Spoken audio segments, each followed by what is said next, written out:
Salut, c'est Jérémy de Frugalisme et Liberté Financière et dans la vidéo d'aujourd'hui, on va parler de parking, on va parler de garage, on va parler de box. On va parler d'un de mes investissements préférés que je te recommande de faire si tu t'intéresses à l'immobilier et que ce type d'investissement ça t'intéresse parce que ça présente des tas d'avantages, notamment quand on démarre, mais pas seulement. Il y en a qui disent que c'est une bonne manière de commencer à investir dans l'immobilier quand on est débutant. Pas seulement parce que c'est aussi une excellente manière de tirer de très bons rendements aujourd'hui encore, mais sans avoir les embêtements qu'on peut avoir avec un appartement. Alors je vais pas te faire toute la liste des nombreux avantages qu'il y a à investir dans un parking et un garage. Si ça t'intéresse ce type d'investissement et que tu veux en savoir un peu plus, je te recommande de cliquer là ici en dessous dans le premier lien. Tu vas pouvoir télécharger gratuitement, je te l'offre, un guide complet dans lequel je t'explique tout ce qu'il faut faire si tu veux réussir ton investissement dans les parkings et les garages. Voilà, c'est cadeau. Et dans la vidéo d'aujourd'hui, je voudrais te parler de 5 grosses erreurs qu'il faut absolument éviter, 5 pièges quand on veut investir dans les box, les parkings et les garages. Et je parle en connaissance de cause, puisque je suis moi-même investisseur dans ce type de biens immobiliers, les box, parking et les garages. J'ai commencé par ça, et puis j'en ai encore, tu vois, à un moment donné, j'en avais 22. Bon, voilà, tu vois, et ça s'est fait petit à petit, mais c'est parce que c'est un des investissements qui est le plus facile à gérer et qui apporte le plus de rentabilité sans avoir de problème. Le premier piège, la première erreur fatale qu'il faut surtout pas commettre, et c'est une erreur qui n'est pas propre au box, au parking et au garage, en fait, c'est le fait d'acheter à distance sans avoir visité. Tu vas me dire, personne fait ça, c'est tellement énorme, c'est tellement évident. En fait, je te garantis que si, il y a des gens qui achètent justement uniquement parce que on leur a dit qu'il y avait une bonne opportunité, etc. Et ils font confiance, peut-être parfois à un conseiller en gestion de patrimoine, tu vois, des gens comme ça qui vont leur recommander tel ou tel type de bien, tu vois, dans des endroits qui sont éloignés. Je pense à ça, notamment, ça s'est beaucoup fait, ce genre de pratique, avec des investissements type Pinel, où on avait des gens qui achetaient des biens immobiliers à l'autre bout de la France sans connaître ni le quartier, ni la région, ni la ville, tu vois, et voilà, ça s'est fait sur des gros trucs comme ça. On peut l'imaginer aussi sur des box, des parkings et des garages, avec une personne qui va voir une petite annonce sur le Bon Coin, tu vois, ou pourquoi pas, qui se dit, ça y est, j'ai trouvé la perle rare, la rentabilité est là, c'est bon, on y va, parce que l'agent immobilier ou le vendeur lui a collé un petit peu la pression. Alors non, c'est la pire erreur dans l'immobilier d'une manière générale. Il faut toujours aller visiter le bien que tu t'apprêtes à acheter. Pourquoi ? Parce que c'est des milliers d'euros, voire des dizaines de milliers d'euros qui sont en jeu et du coup, ça peut faire des erreurs graves, fatales et desquelles c'est très difficile de se remettre. La deuxième erreur à pas commettre quand on s'intéresse aux box, au parking et au garage, c'est de pas tenir compte des dimensions. Si tu le sais pas, je te le dis, voilà, un box standard ou un parking standard, les dimensions normales, c'est 2,5 par 5, 2,5 mètres par 5. D'accord ? Ça, c'est des trucs normaux qu'on trouve classiques partout, etc. Mais il y a des gens qui vont acheter des box, des parkings ou des garages qui vont peut-être être dans un sous-sol d'un immeuble et à ce moment-là, il y a un autre truc qui est super important à prendre en compte, c'est la hauteur. Bien souvent, on a beaucoup de parkings comme ça, tu vois, qui vont être limités au maximum à 1,80 m. 1,80 m, c'est bien, mais c'est limite, notamment pour les personnes qui vont avoir des 4x4, des SUV. Et j'ai déjà eu ce cas. Je pourrais te dire, oui, il faudrait jamais acheter dans un parking qui est à moins d'1,80 m. C'est plus compliqué que ça, je vais t'expliquer. L'important, c'est surtout d'en avoir conscience, que ça va te limiter avec certains types de biens. Et même au niveau des dimensions, il faut en être conscient parce que forcément, si on n'est pas aux dimensions standards, on va pas pouvoir louer pour des voitures ou des véhicules standards. Maintenant, je voudrais te raconter mon cas particulier qui est un contre-exemple de ça. Et c'est là que tu vas voir que c'est intéressant justement de passer par des gens qui vont pas te raconter des histoires comme ça, mais qui ont du vécu et qui ont vraiment fait ce dont ils parlent. En fait, c'était à Épinay-sur-Seine, on était en plein milieu du mois d'août en 2015 et je vois une annonce sur le Bon Coin pour pour un box à un prix vraiment donné, quoi, tu vois, par rapport à l'endroit, à la ville et tout, tu vois, on était à, je crois, 8 500 ou 9 000, un truc comme ça, c'était vraiment pas cher. Donc qu'est-ce que je fais ? Je saute sur l'affaire, je vais vite voir l'agence, je demande à visiter, etc., voilà, machin. Et en fait, Ils me disent, en fait, il y a le box d'à côté qui est aussi donné mis en vente pour vraiment pas cher. Et en fait, il faut savoir que c'était des legs de la SPA, la Société Protectrice des Animaux, qui avait reçu des legs et qui se déchargeait d'un certain nombre de biens qu'elle possédait et qui les bradait, quoi, pour ainsi dire. Et donc, du coup, j'ai flairé la bonne affaire. Il se trouve que sur ces 2 biens, il y en a un qui était pas aux dimensions standards, qui était plus petit. Et je l'ai quand même acheté parce que, justement, je savais qu'il y aurait quand même une demande locative à cet endroit-là, en local, mais pour faire du stockage. Et j'ai jamais eu de problème à le louer, ce box, alors qu'il n'était pas aux dimensions standards, alors qu'il était au 2e sous-sol, pas dans l'endroit le plus accessible. Donc ça, c'est une première chose. Mais je vais te reparler de cette anecdote un petit peu plus tard, quand je vais te parler de l'erreur suivante, qu'il faut surtout pas commettre. Et l'erreur suivante, c'est de ne pas tenir compte des charges de copropriété, tout particulièrement si tu es dans un immeuble. L'idée, ce serait de se dire, il faudrait éviter les copros dans lesquels il y a des ascenseurs, parce que tu risques de devoir payer des charges pour l'entretien des ascenseurs, ou une copro où il y a peut-être une femme de ménage, ou bien une concierge, parce que forcément, même toi, tu vas juste avoir un box ou une place de parking, et tu vas payer pour la concierge, alors que à titre personnel, le service que ça va t'apporter, il est discutable. Je dis pas qu'il est inexistant, mais on peut se demander, tu vois, voilà. Après, ça peut être pour des questions de sécurité, mais ça, c'est encore un autre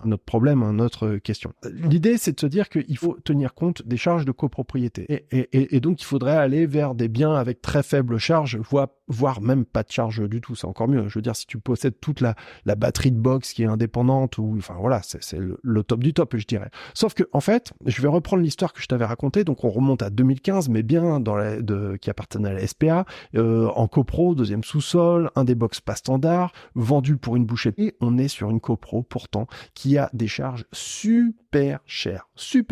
Exactement tout ce qu'il faut pas faire. Une concierge, 2e sous-sol, 2 entretiens, une grosse résidence avec des retards sur les paiements des charges, des travaux à faire sur la copro, vraiment le truc a priori à éviter. Et en fait, j'y suis allé quand même. Pourquoi ? Parce que j'ai réussi à acheter ces 2 box pour tellement pas cher qu'en fait, ça faisait que j'étais super rentable malgré le fait qu'on ait des charges de copro très importantes. Et ce qui s'est passé, c'est que 2 ans plus tard, j'ai décidé de revendre ces box. Ça s'est revendu, mais super facilement, même s'il y avait toujours les problèmes, etc. de copro, parce que je les avais achetés tellement pas cher, j'avais tellement réussi ma négo que finalement, au moment du rachat, ça a été facile et je m'en suis très bien sorti.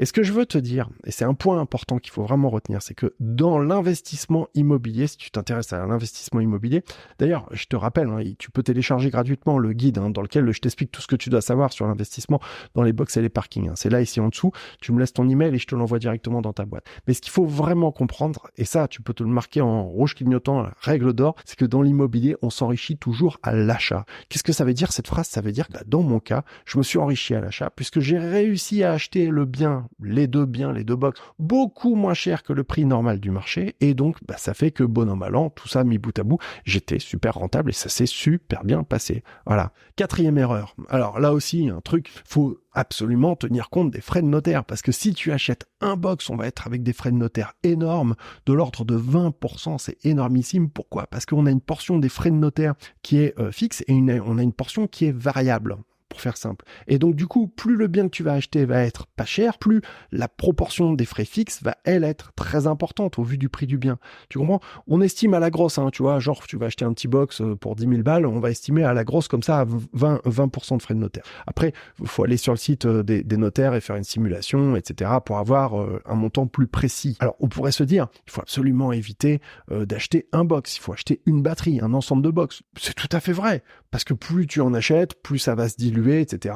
T'achètes une batterie de box 200 000 euros, les frais de notaire, ça va pas être 20%, on va être dans des ratios plus normaux, dirait-on. Eh bien, en fait, je reprends mon exemple de mes petits box que j'avais achetés à Épinay-sur-Seine pour t'expliquer que malgré le fait que j'avais des frais de notaire très importants, l'affaire était super rentable. Parce que ces box-là que j'avais achetés pour une bouchée de pain, je les louais 100 balles chacun, quoi, tu vois. C'est ça qui est complètement ouf, c'est que au fond, il faut tenir compte des frais de notaire. C'est des questions qui sont importantes et il faut surtout pas les ignorer parce que sinon tu vas aller dans le mur. Tout comme il faut tenir compte des dimensions, tout comme il faut tenir compte des charges. Il y a des contre-exemples à ça parce que si on arrive à négocier suffisamment, à acheter suffisamment pas cher certains biens, ça peut présenter des super opportunités. Et c'est un autre point que je voudrais que tu retiennes. quelqu'un qui fait de l'immobilier, qui en a fait, enfin voilà, je te dis ça d'expérience, c'est que en fait, il y a les règles, il y a ce qu'on te dit, et il y a la pratique. Et dans la pratique, eh bien, il arrive qu'on trouve des pépites, des contre-exemples qui vont faire qu'on va s'enrichir très largement au moment de l'achat. Mais pour réussir ça, eh bien, il faut réussir ta négociation. Tout est dans la négo, en fin de compte, parce que, et c'est ça qu'il faut que tu retiennes, à partir d'un certain montant, à l'achat, tout devient rentable. Tout devient, à partir du moment où tu peux le louer, hein, on est d'accord. Mais si à partir d'un certain prix, tout devient rentable. C'est une évidence. 5e erreur, c'est de ne pas tenir compte de l'état des toitures. Alors si tu achètes un garage ou un parking qui est dans un sous-sol de copro, enfin d'immeuble, la question de la toiture, elle va pas être très pertinente. En revanche, si tu achètes un box ou un garage, quoi, tu vois, dans une batterie, là ça va faire sens. Ne pas tenir compte des toitures. Qu'est-ce que ça veut dire? Ça veut dire que la toiture, il faut qu'elle soit étanche, tu vois, il faut qu'elle soit clean, parce que sinon les gens ils vont mettre leurs affaires dedans ou leur voiture, ça va prendre l'humidité, ils vont pas être contents. Voilà, il faut que ce soit une toiture en bon état. Une toiture en bon état, pour savoir si elle est en bon état, je te donne une astuce, rien de plus bête. Tu rentres dans le garage ou dans le box, tu fermes la porte, donc tu es dans le noir, tu mets le nez en l'air et tu regardes. S'il y a des petits trous avec de la lumière, ça veut dire que ta toiture, elle est pas bonne, quoi. Et ça veut dire que, ou bien il y a des plaques qu'il va falloir changer, ou bien il va falloir changer la totalité, peut-être, ou pas. Enfin, voilà. Il va y avoir, en tout cas, une intervention qui sera nécessaire pour travailler ça. Maintenant, il faut savoir qu'il y a encore énormément de toitures qui sont en ciment fibro-amiante. Tu vas me dire, oui, mais c'est pas un problème puisque ça n'est pas illégal de posséder du ciment fibro-amiante tant qu'il n'est pas effrité, tu vois, tant qu'il est à l'état solide, voilà. Et c'est parfaitement vrai, c'est pas du tout un problème. Sauf que, en fait, il y a parfois des moments où, à cause de la grêle, tu vois, il y a une grosse grêle, une grosse tempête, etc. Et ça arrive qu'on ait des plaques qui soient cassées ou, tu vois, qu'on ait un travail de remplacement à faire. Et à ce moment-là, c'est là que les problèmes, entre guillemets, commencent parce que tes plaques de ciment en fibro-amiante, il va falloir t'en débarrasser. Et la dépollution de ce machin-là, c'est pas, enfin, du fait que ce soit de l'amiante, c'est pas un truc que tu vas pouvoir prendre, mettre dans ta bagnole et jeter comme ça à la déchetterie. C'est pas vrai. Alors, ou bien tu vas faire appel à des spécialistes, à des couvreurs spécialisés dont c'est le métier de traiter ça, ou bien tu vas devoir l'amener dans des déchetteries qui elles-mêmes sont spécialisées. Mais ce que je veux te dire, c'est que ça a un coût. Et le fait qu'on ait des toitures en ciment fibro-amiante, d'une certaine façon, c'est un point négatif qui va pouvoir te servir d'argument de négociation pour baisser le prix.